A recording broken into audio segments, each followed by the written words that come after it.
A paz do Senhor Jesus para você. Eu sou o pastor Maxwell Fajardo e esta é a aula da Escola Bíblica Dominical da Igreja Assembleia de Deus, Ministério de Perus, das igrejas da Regional de Vila Perus, a quem eu quero também mandar aqui um abraço todo especial a todas as igrejas que fazem parte da Regional de Vila Perus, os setores de Jardim do Russo, Alto do Russo, Vila Nova Perus, Jardim da Conquista, Paraíso 1 e também a nossa sede regional em Vila Perus. Essa é a aula da Escola Dominical desta semana, nesse trimestre. A nossa Escola Dominical está estudando a revista Lições Bíblicas da CPAD. O tema do trimestre é o verdadeiro pentecostalismo. Eu gostaria de convidar você a dedicar os próximos minutos a estudar o tema desta semana conosco. O tema é a urgência do discipulado, a lição de número 12. O texto bíblico, para que você possa nos acompanhar, são dois textos. O primeiro deles em Mateus, capítulo 28, do versículo 16 ao versículo 20, e o segundo, Atos dos Apóstolos, capítulo 2, do versículo 42 ao 47. Eu quero convidar você a me acompanhar nesta leitura. Mateus capítulo 28, do versículo 16 ao 20, diz o seguinte: E os 11 discípulos partiram para a Galiléia, para o monte que Jesus lhes tinha designado. E quando viram, o adoraram, mas alguns duvidaram. E chegando-se, Jesus falou-lhes, dizendo: É-me dado todo o poder no céu e na terra. Portanto, ide, ensinai todas as nações, batizando-as em nome do Pai, e do Filho e do Espírito Santo, ensinando-as a guardar todas as coisas que eu vos tenho mandado. E eis que eu estou convosco todos os dias até a consumação dos séculos. Amém. Atos 2:42. E perseveravam na doutrina dos apóstolos e na comunhão e no partir do pão e nas orações. E em cada alma havia temor, e muitas maravilhas e sinais se faziam pelos apóstolos. Todos os que criam estavam juntos e tinham tudo em comum. Vendiam suas propriedades e fazendas e repartiam com todos, segundo cada um tinha necessidade. E perseverando unânimes todos os dias no templo, e partindo pão em casa, comiam juntos com alegria e singeleza de coração, louvando a Deus e caindo na graça de todo o povo. E todos os dias acrescentava o Senhor à igreja aqueles que se haviam de salvar. Muito bem, como eu disse, nós estamos estudando neste trimestre o tema O Verdadeiro Pentecostalismo, a atualidade da doutrina bíblica sobre a atuação do Espírito Santo. Então, para você que está participando das aulas desde o início do trimestre, sabe que o objetivo dessa lição, nesse trimestre, é estudar a prática pentecostal. Nós tivemos algumas lições falando sobre as crenças pentecostais no que diz respeito à atuação do Espírito Santo. Tivemos lições falando sobre o batismo do Espírito Santo, falando sobre os dons espirituais, a atuação do Espírito Santo no plano da redenção, falamos sobre santificação, e depois nós tivemos uma série de lições que focam o lado prático do pentecostalismo, tentando responder a pergunta, o que significa ser pentecostal? O que é ser pentecostal no aspecto prático da vida? O que significa ser pentecostal aplicando o que nós cremos como pentecostais no dia a dia das nossas atividades como cristãos? Então, por conta disso, nós tivemos várias lições de fundo mais prático, falando, por exemplo, sobre o culto, que foi a lição 7, cultuando a Deus com liberdade. E na lição da semana passada, a lição de número 11, o tema foi a evangelização. E a lição de hoje, ela está linkada, ela está ligada à lição da semana passada sobre evangelização. Estudamos então o que significa evangelizar, o que significa cumprir o ID de Jesus. E o ID de Jesus, para você que acompanhou a lição passada, o texto mais famoso é o texto de Marcos, capítulo 16, em que Cristo diz: Ide por todo mundo e pregai o evangelho a toda criatura.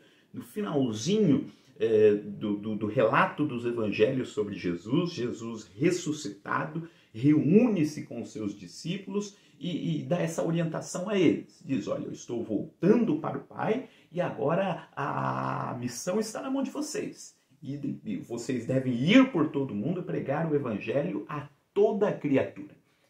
Foi o registro que foi feito no Evangelho de Marcos. E agora nós lemos na lição de hoje esse mesmo registro, o registro desse mesmo episódio, mas nas palavras do Evangelho de Mateus.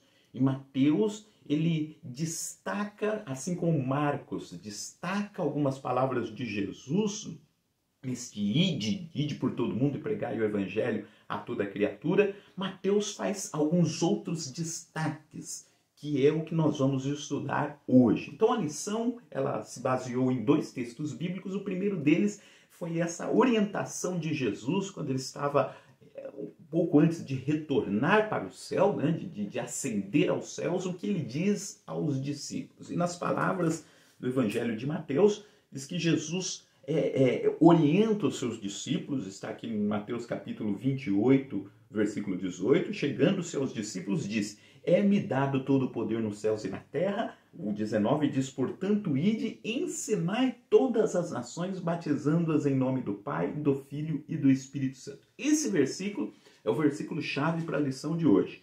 Ide e ensinai todas as nações. A tradução que foi usada aqui usa o termo ensinai todas as nações. Mas dependendo da tradução que você tiver aí para acompanhar, há traduções que, em vez de colocar ensinai todas as nações, usam uma outra expressão, que é ide e fazei discípulos de todas as nações. Então, a ordem de Jesus, quando Jesus estava subindo aos céus, a sua última orientação, quando esteve com os seus discípulos, era que os discípulos deveriam ir por todas as nações e fazer discípulos. Marcos diz que Jesus fala aos discípulos para irem e pregarem. E aqui em Mateus diz que essa pregação tem a ver com o fazer discípulos. E é muito interessante que Mateus, quando escreveu o seu evangelho, ele tinha em mente alcançar os judeus. E essa ideia de fazer discípulos, essa ideia de ter um grupo de discípulos, era uma ideia que era muito presente no imaginário dos judeus, na prática dos judeus. Essa ideia de fazer discípulos, porque todos nós sabemos, Jesus tinha o seu grupo de discípulos, os seus 12 discípulos. No entanto, não era apenas Jesus, naquela época, que tinha os seus discípulos. A prática de se ter discípulos era uma prática comum naquela época. Os grandes mestres da lei, os grandes intérpretes da lei, costumavam ter os seus discípulos, costumavam ter os seus alunos, costumavam ter os seus seguidores. Isso era uma prática bastante recorrente naquela época. Existiam, inclusive, crianças, adolescentes, que já desde a sua tenra idade já eram preparados para serem discípulos de algum mestre. Quando percebia-se que existia um adolescente, uma criança, alguém que já, até lá por volta dos seus 6 anos de idade, já começava a ser essa preparação e ia se observando no decorrer dos próximos anos, mas quando ele estava lá no começo da sua adolescência, e percebia-se que aquele adolescente tinha uma facilidade em lidar com a lei, em decorar os trechos da lei e entender as interpretações da lei, ele era separado para viver junto com o mestre da lei. Foi o que aconteceu, por exemplo, com o apóstolo Paulo, ou Saulo, né? Saulo de Tarso. Saulo de Tarso, a Bíblia diz que ele aprendeu aos pés de Gamaliel. Quem era Gamaliel? Gamaliel, ele era um mestre da lei, ele era um grande estudioso das Escrituras, e o Gamaliel tinha os seus discípulos. O que eram os seus discípulos? Eram pessoas que dedicavam integralmente a sua vida naquele período em estarem junto com o mestre, moravam junto com ele, estavam ali junto com ele, queriam aprender tudo que o mestre tivesse a ensinar para eles. Paulo fez isso. Paulo, ou Saulo, ele viveu com Gamaliel. Então ele tinha uma excelente referência de um mestre daquela época. Ele foi discípulo de Gamaliel. Então eu digo tudo isso para mostrar que essa ideia do discipulado, de ter alguém que seguisse um grande mestre, era algo presente naquela época. E não apenas os grandes mestres da lei. Nós temos antes de Jesus, pouco antes de começar o ministério de Jesus, nós temos registrado na Bíblia o ministério de João Batista. João Batista que foi aquele que preparou o caminho para o Senhor. E a Bíblia fala que João Batista também tinha os seus discípulos, os discípulos de João Batista. Alguns deles se tornaram depois discípulos de Jesus. Aliás, essa era a tônica do ministério de João Batista, né? Preparar o ministério para Jesus. E ele também tinha ali os seus discípulos. Então essa era uma ideia. Um grande líder ou alguém que era um mestre das Escrituras tinha os seus discípulos, aqueles que o seguiam. E qual era a ideia de discipulado, né? Dentro dessa perspectiva dos judeus naquela época, né? Então a ideia era que você iria aprender com o mestre da lei não apenas os seus ensinamentos, mas o seu modo de vida. Então por isso que, por exemplo, Saulo foi morar com Gamaliel. Ele mudou-se da sua cidade e foi conviver lá com Gamaliel. Porque a ideia era estar ao lado de Gamaliel o dia todo, né? Ouvindo o que ele tinha para ensinar, mas também, sobretudo, aprendendo com o seu modo de vida, vendo como seu mestre reagia às diferentes situações do dia a dia, vendo como ele respondia àqueles que o questionassem. Essa era a ideia. E existia, inclusive, um ditado daquela época que diz que o discípulo ele deveria cobrir-se com a poeira que estava sobre os pés do seu mestre, ou seja, a mesma poeira que vinha sobre o seu mestre deveria estar sobre o seu discípulo, ou seja, deveria-se ter essa proximidade entre mestre e entre discípulo. E não à toa, quando Mateus escreve o Evangelho, alguns anos depois da passagem de Jesus pela terra, ele destaca justamente isso. E por conta, inclusive, dele estar escrevendo para um público judeus, de judeus, um público que conhecia bem essa tradição. Como dizendo o seguinte, olha, Jesus, ao estabelecer a sua igreja, ele queria que a igreja funcionasse desta forma. Funcionasse como um grupo de discípulos seguindo o modo de vida de um mestre que é ele próprio. Essa é a ideia do discipulado. Então, as duas coisas que nós estudamos na lição passada e o que estamos estudando hoje estão vinculados. Na lição passada nós vimos que é responsabilidade da igreja pregar o evangelho a toda criatura, pregar o evangelho em todo mundo. Mas o que significa pregar o evangelho em todo mundo? É formar discípulos, e fazer discípulos de todas as nações. E é muito interessante essa expressão que Jesus usa aqui, né? Ele diz, portanto, ide, ensinai ou fazei discípulos de todas as nações. Ou seja, embora aqui esteja sendo usado algo que era comum na cultura judaica, na cultura ali do judaísmo, Jesus disse, não é algo que vai ficar restrito ao judaísmo. Né? Pelo contrário, ide fazer discípulos de todas as nações. Essa experiência de multiplicar discípulos não é uma experiência que vai ficar restrita a esta cultura. Embora esteja se usando essa ideia do discipulado que já existia entre os judeus, essa prática vai transcender isso, né? E de fazer discípulos de todas as nações. Então, aqui é um primeiro ponto, né? Essa ideia do discipulado que deve alcançar pessoas de todas as nações. E o segundo ponto é que essa lógica de se fazer discípulos ali na cultura judaica não era uma lógica que se estendia a todo o povo. Não era todo mundo que era discípulo de alguém. né? Até porque, para ser discípulo de um grande mestre, você tinha que ter condições de abandonar as outras coisas da vida e poder seguir ali diretamente ao seu mestre. E esse não era um chamado que era feito para todos. Mas Jesus, ele convida durante todo o seu ministério a quem quisesse que se tornasse seu discípulo.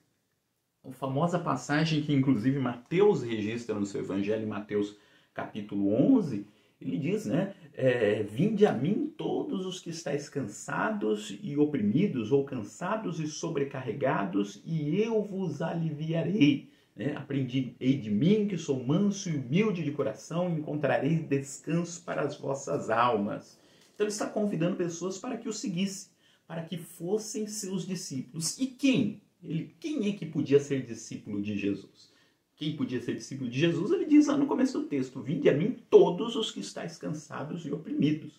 É um convite que se estende a todo e qualquer tipo de pessoa. Não era apenas a uma elite intelectual dos judeus, não era apenas a adolescentes que eram selecionados, né, para já viverem, para crescerem aos pés do mestre. Jesus está convidando todos, vinde a mim todos os que estáis cansados e oprimidos, e eu vos aliviarei. E ele diz, né, tomai sobre vós meu jugo. O jugo, você sabe que é aquela peça que é colocada sobre o pescoço, né, dos animais de carga. É o jugo, né, que o animal vai levar, por exemplo, a carroça, é colocado lá o jugo no pescoço dele para que ele possa levar, né, a carga. Inclusive tem até a expressão lá que o apóstolo Paulo fala do jugo desigual. Né? O que seria o jugo desigual? Se você tem dois animais ali, você não tem um jugo que o peso fica só em um e não no outro. É um jugo desigual. Isso atrapalha o desenvolvimento ali do levar a carga. Né? Então o jugo era essa carga que era colocada. E dizia-se o seguinte, né, que quando você seguia determinado mestre, quando você seguia determinado intérprete da lei, quando você era discípulo de alguém, cada mestre colocava sobre o pescoço, né, dos seus discípulos o seu jugo, ou seja, a carga de ensinamentos, as regras que ele ensinava para os seus discípulos. E essas regras, essa carga, né, era chamada de jugo. Então tinham rabinos, tinham mestres que eram conhecidos por terem um jugo mais pesado, por exigirem dos seus discípulos uma série de regras mais rígidas. Outros eram conhecidos como um jugo mais leve. E Jesus, ele criticou muitas vezes no seu ministério os mestres da lei de sua época, que colocavam um jugo tão pesado sobre as pessoas que nem eles conseguiriam carregar, nem eles aguentavam carregar, mas eles colocavam esse jugo sobre o pescoço dos seus discípulos. E aí Jesus diz lá em Mateus 11, vinde e aprendei de mim, porque o meu jugo é suave e o meu fardo é leve.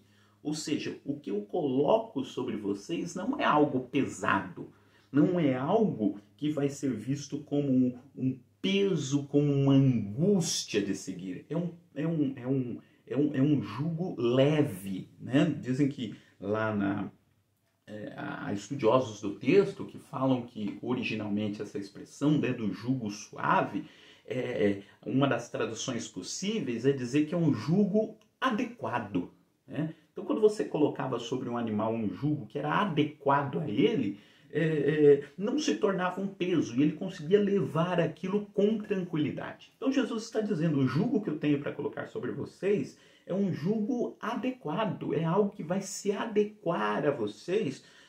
E o que ele quer dizer é que seguir a Cristo não deve ser um fardo pesado de angústias, que não trazem prazer, uma série de regras e determinações as quais a gente não vê sentido, ou que não trazem, só trazem angústia e preocupação e culpa. Jesus diz, não, me seguir é um jugo adequado, Quer dizer, há um jugo, sim, há coisas que vocês devem seguir, há preocupações que vocês devem tomar, mas é para o bem de vocês, é algo que lhes fará bem, não é um jugo demasiadamente pesado e que só produzirá angústias e cansaço, né? A ideia de seguir a Cristo é ter um jugo sobre nós que não é um jugo que produza cansaço, né? Mas um jugo que nós temos que levar, que temos que carregar e que é adequado, é o necessário para que a gente possa seguir a Cristo. Então, essa é uma ideia fundamental para a gente entender aqui a ideia de ser discípulo. E todo esse imaginário que tinha nessa época a respeito do que significava seguir alguém, o que significava estar debaixo do jugo de determinado mestre. Então, uma das formas pelas quais Jesus se apresenta àqueles que o seguem, ele se apresenta como um mestre que está procurando discípulos.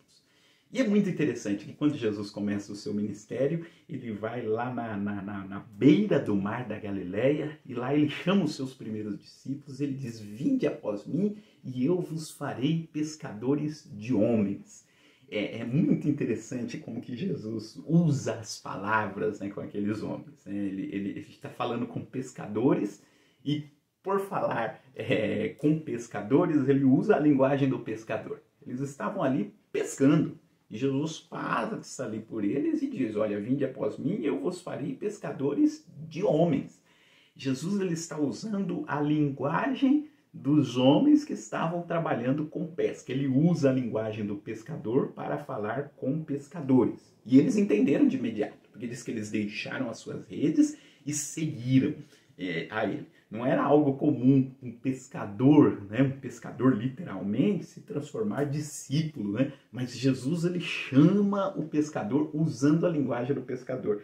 E aí a gente entende, né, que ser discípulo de Jesus, Jesus chama discípulos de todos os grupos sociais, todas as pessoas, e fala a partir da nossa linguagem. É lá no meio dos pescadores que ele precisava ter discípulos. E ele fala a linguagem do pescador para alcançar aqueles pescadores que se transformariam em pescadores de homens. Então isso significa ser discípulo de Jesus. A partir da nossa vida cotidiana, dos nossos trabalhos, de tudo aquilo que a gente já vive aí no cotidiano, é a partir dessa experiência que Jesus nos chama para podermos ser os seus discípulos. E Jesus, então, durante todo o seu ministério, uma das formas como ele se apresenta é como alguém que está formando discípulos. Pessoas que estejam junto com ele, aprendendo com o seu modo de vida. E esse é o próximo ponto que eu gostaria de comentar com você.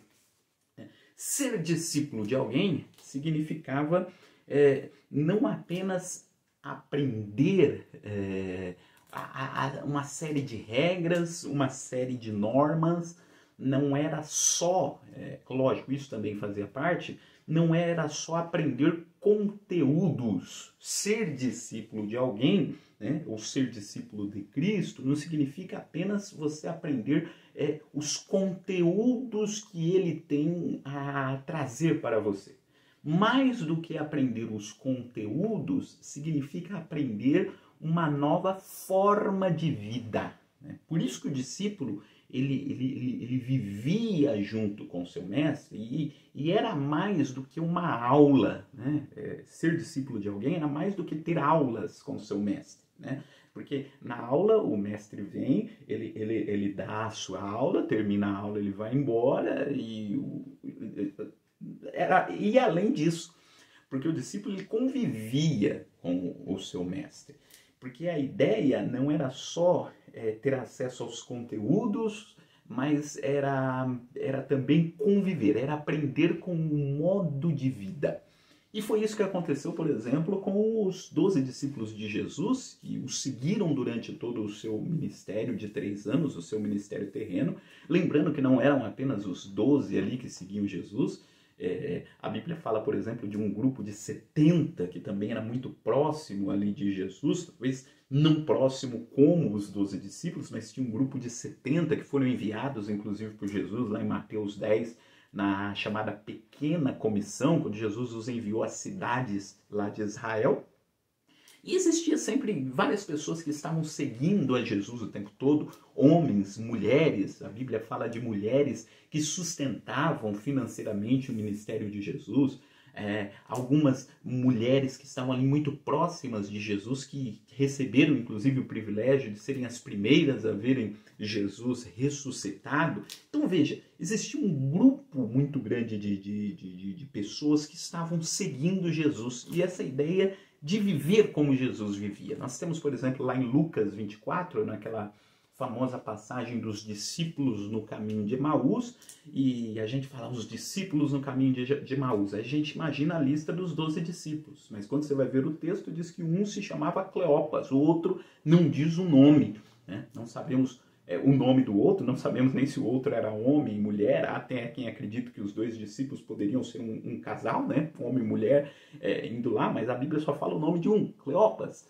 que não era do grupo dos 12, mas também é chamado de discípulo, ou seja, era parte daquele grupo que seguia a Jesus por onde Jesus ia, com essa ideia de aprender com o modo de vida de Jesus. E é esse ponto que eu queria destacar com você, aprender com o modo de vida. A ideia de ser discípulo era essa.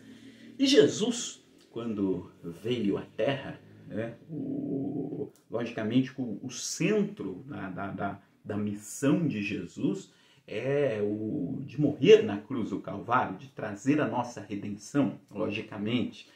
Mas ao trazer a nossa redenção, Jesus ele ensina para nós uma nova maneira de ser humano. O que é ser um ser humano que agrade a Deus? Então nós podemos dizer que existem dois grandes modelos de ser humano. O modelo de Adão e o modelo de Jesus. Não à toa, o apóstolo Paulo, lá no livro de Romanos, chama Jesus de o segundo Adão. O que isso quer dizer? Ele diz o seguinte, olha, você pode ser um ser humano que não vive de acordo com o projeto que Deus estabeleceu para o ser humano, porque assim, quando Deus criou o ser humano, Deus tinha determinado projeto, Deus tem um determinado projeto para o ser humano.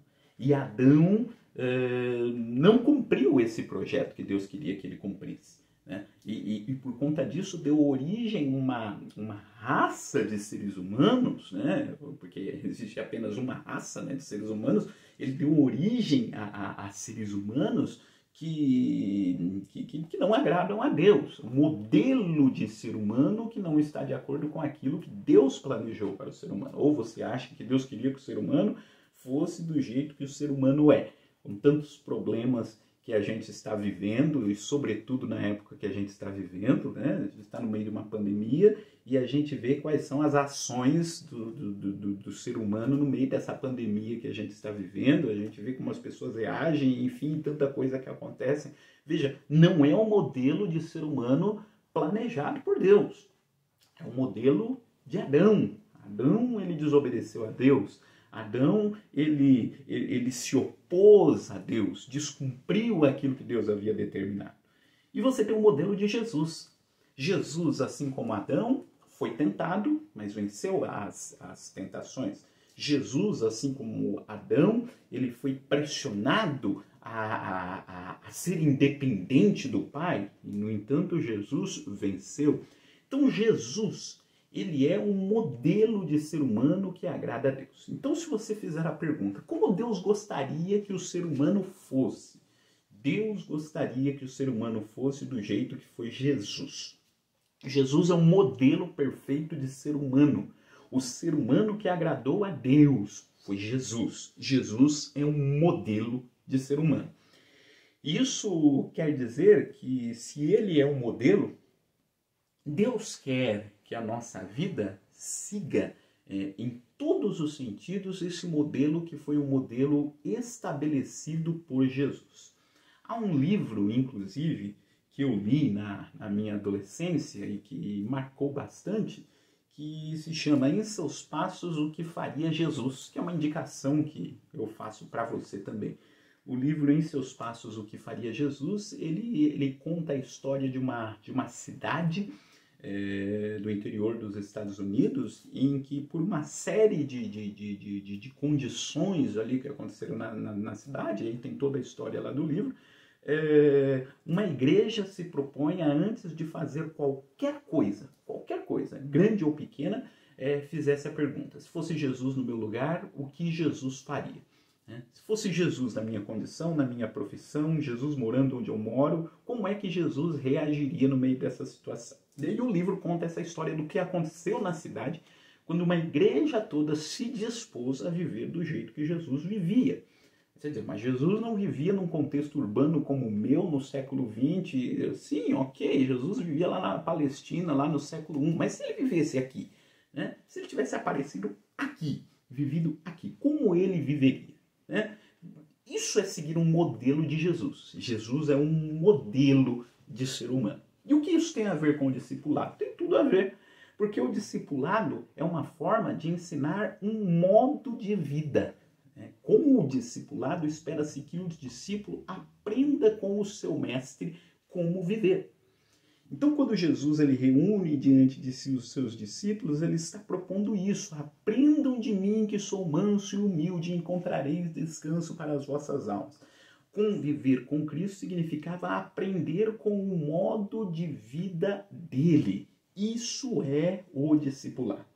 E quando a gente vai aqui para Mateus capítulo 28, Jesus, que teve ali os seus discípulos e que conviveu com seus discípulos durante aquele período de 3 anos em que esteve aqui na Terra, ele, ao retornar para os céus, ele faz essa orientação para eles. Diz: olha, agora é com vocês. Agora vocês é que têm que ir e fazer discípulos de todas as nações. Vocês vão reproduzir aquilo que vocês aprenderam de mim com as pessoas que vocês encontrarem no caminho. Ou seja, ser cristão significa reproduzir o modo de vida que nós aprendemos com Jesus. Significa ensinar pessoas a viver como Jesus viveu. É aquilo que o apóstolo Paulo diz, né? Sede meus imitadores, como eu sou de Cristo. Ou seja, naquilo que vocês vejam em mim, que reflete o modo de vida de Cristo, imitem isso. Sede meus imitadores, assim como eu sou de Cristo. O discipulado tem a ver com esta reprodução do modo de vida de Cristo. Por quê? Porque é possível, é plenamente possível, e toda a história do cristianismo está repleta de exemplos disso. E hoje existem vários exemplos, e sempre existiram na história do cristianismo. É muito possível, né, você ser cristão sem ter um modo de vida de Cristo. Ser um cristão nominal, não assumir por completo o que significa a palavra cristão. Parou para pensar o que significa ser cristão? Cristão é alguém que vive como Cristo viveu. A primeira vez que essa palavra surgiu, essa palavra cristão, ela surgiu no livro de Atos dos Apóstolos, lá na cidade de Antioquia. Na cidade de Antioquia tinha um grupo de crentes, tinha uma igreja que estava ali sendo formada, inclusive lá no texto aparece esse termo discipular. Barnabé foi enviado para lá para discipular aquele grupo, e depois chamou Saulo, o apóstolo Paulo, para acompanhar esse discipulado. Essa palavra discipulado aparece aí nessa formação da igreja de Antioquia. E disse que aqueles irmãos de Antioquia viviam de uma forma tão parecida com Cristo e falavam tanto de Cristo, se referiam tanto a Cristo, tinham tanto Cristo como referência, que as pessoas de fora da igreja começaram a chamá-los de cristãos. Eles deram essa identidade, colocaram essa etiqueta. Aqueles ali são os cristãos, eles vivem de acordo com Cristo. Talvez eles até colocaram esse nome num sentido assim pejorativo, mas o nome pegou e a igreja com certeza aceitou. Não, de fato, nós somos cristãos, nós somos seguidores de Cristo, nós vivemos como Cristo viveu. Então a identidade tem a ver com esse modo de vida. O modo de vida inspirou as pessoas a olharem para aqueles homens e associarem eles, aqueles homens e mulheres, ao modo de vida de Cristo, e passaram a ser chamados de cristãos. Tem um outro exemplo que dessa questão da identidade ter a ver com o modo de vida, e eu aprendi, né, que o apóstolo Pedro, Jesus é quem deu para ele o nome de Pedro, né? Ele era Simão, né? O Cefas, traduzindo lá para o grego, né? Jesus disse: a partir de agora você vai ser conhecido como Pedro. A sua identidade tem a ver com o seu modo de vida. O seu modo de vida vai lembrar de Pedro. Pedro quer dizer pedra, rocha, né? E Jesus disse: você vai ser associado à pedra, né? Até por conta da forma como Pedro se portava, a forma como Pedro se colocava, para mostrar que a identidade tem a ver com o modo de vida, né? Isso tem tudo a ver com o discipulado. O discipulado tem a ver com ensinar um modo de vida que lembre o modo de vida de Cristo. Tem a ver com essa reprodução do modo de vida de Cristo. Isso significa ser discípulo. E aqui no texto de Mateus 28 tem algumas coisas interessantes também com relação a isso. Primeiro, que essa responsabilidade estaria com os seus discípulos, né? Os seus discípulos deveriam formar novos discípulos. E ele disse: ide e fazei discípulos. Isso é uma questão importantíssima. O discípulo ele não vem feito. Você tem que fazer discípulos. E o discípulo ele não vem pronto. O processo do discipulado, que eu estou falando aqui, parece que é uma coisa simples. Você aceita Jesus, no outro dia você já está como Cristo. Não, pelo contrário.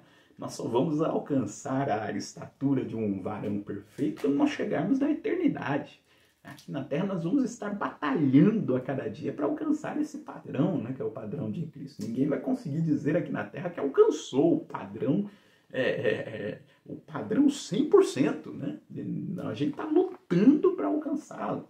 Né? E por isso que está dizendo aqui: fazei discípulos. Né? A ideia do discípulo é um processo de construção contínua, é um processo de aprendizado diário, é um processo diário de ir aprendendo e melhorando a cada dia. A gente pode ver os próprios discípulos de Jesus. Os próprios discípulos de Jesus, você percebe a paciência que Jesus tinha com eles. Estavam ali tão próximos de Jesus e Jesus tinha tanto a ensinar para eles. E às vezes você lê os relatos dos evangelhos, você vê que tem algumas perguntas que os discípulos fazem para Jesus que às vezes a gente ali diz: não é possível que eles não tenham assimilado ainda, né, o que Jesus tinha dito.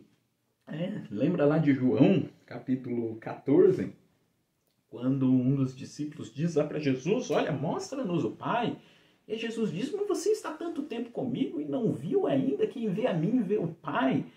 Veja, um processo de aprendizado, né, que tem a ver com esse acompanhamento dos discípulos. E nem sempre esse processo de discipular é um processo que vai ter sucesso. Veja, entre os próprios discípulos de Jesus, tinha um que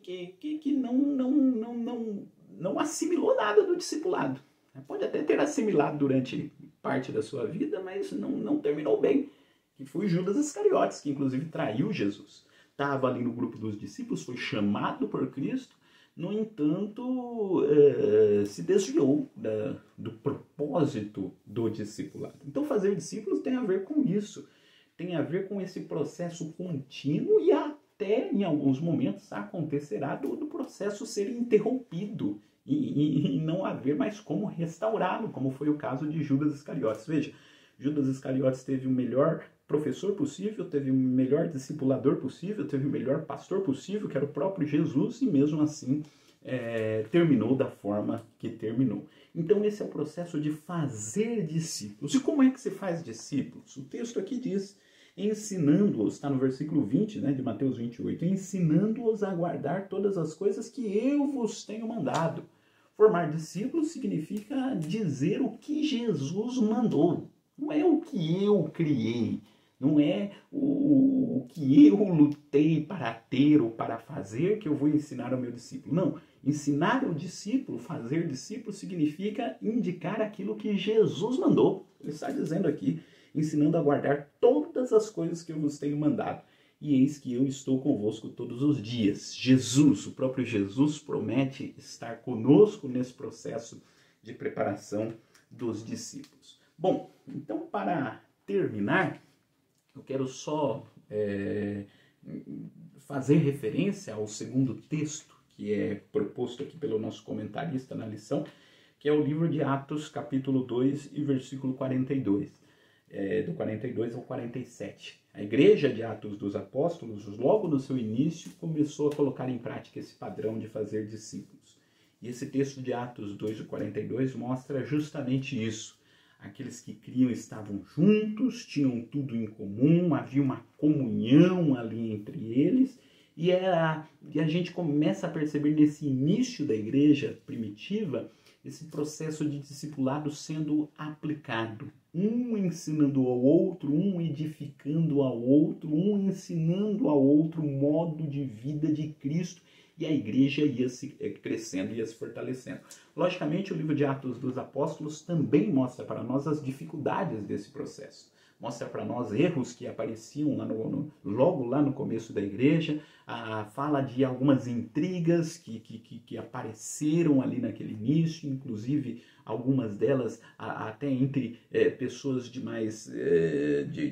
liderança na igreja, fala de conflitos que apareciam ali no meio do povo. Tudo isso aparece no meio do discipulado. Mas existia esse sentimento de viver como Cristo. A igreja em Jerusalém aplicou isso, e diz a Bíblia que a cada dia o Senhor acrescentava àquela igreja aqueles que se haviam de salvar. Ou seja, o Senhor ia operando, né, no sentido de que mais discípulos fossem acrescentados a cada dia àquela igreja. E que esse seja o nosso propósito, que esse seja o nosso objetivo. Entendermos que ser cristãos, e novamente eu quero bater nessa tecla, significa aprender com o mestre, significa aprender com o modo de vida dele. Aprender tanto o conteúdo doutrinário, o conteúdo bíblico, mas aprender também com o modo de vida. Aprender como eu devo aplicar todo este conteúdo que eu aprendi em todas as situações práticas da nossa vida. Isso significa ser sal e luz do mundo, como Jesus nos ensinou. Que nós possamos aprender, diante do contexto que nós estamos vivendo, a sermos o mais parecido possível com Jesus, pois, afinal de contas, nós somos discípulos dele. Né? Pensarmos em como Jesus agiria, como Jesus reagiria, como Jesus responderia às pessoas se ele estivesse vivendo fisicamente no contexto em que nós estamos vivendo. O que significa ser cristão no nosso tempo? Isso, quando nós damos a resposta para essa pergunta, nós estamos entendendo o que significa ser discípulo. E ser pentecostal significa acreditar na importância e na força que o discipulado tem para nós, para a constituição da igreja. E eu convido você a estar conosco na próxima semana, nesse mesmo canal, nós estaremos falando sobre a última lição do trimestre, voltados os olhos para a bendita esperança. Nós vamos falar sobre o céu na próxima semana. E eu gostaria, nesse momento, orar junto com você. Amado Deus, glorioso Pai, nós te louvamos, nós te engrandecemos e te exaltamos pela oportunidade que o Senhor nos dá de estarmos nesse momento, Senhor, virtualmente, junto com aqueles que assistirão este vídeo e aprendendo da Tua Palavra. O meu pedido a Deus é que, tal qual os discípulos no caminho de Emaús foram impactados e sentiram seus corações arderem pela ministração da Tua Palavra, quero lhe pedir a Deus que isso possa acontecer também, que cada um que nos ouve, que cada um que nos acompanha, possa, Senhor, sentir esse arder, Senhor, da Tua Palavra. Não porque eu esteja aqui falando, mas porque é a Tua Palavra, porque é um ensinamento que provém de Ti, Senhor, e que tem por propósito nos fazermos, Senhor, ser cada dia mais parecidos contigo. Queremos lhe pedir a Deus que essa Tua Palavra possa encontrar lugar neste coração e que o Senhor nos dê graça, nos dê força para vivermos em meio a esta situação que estamos.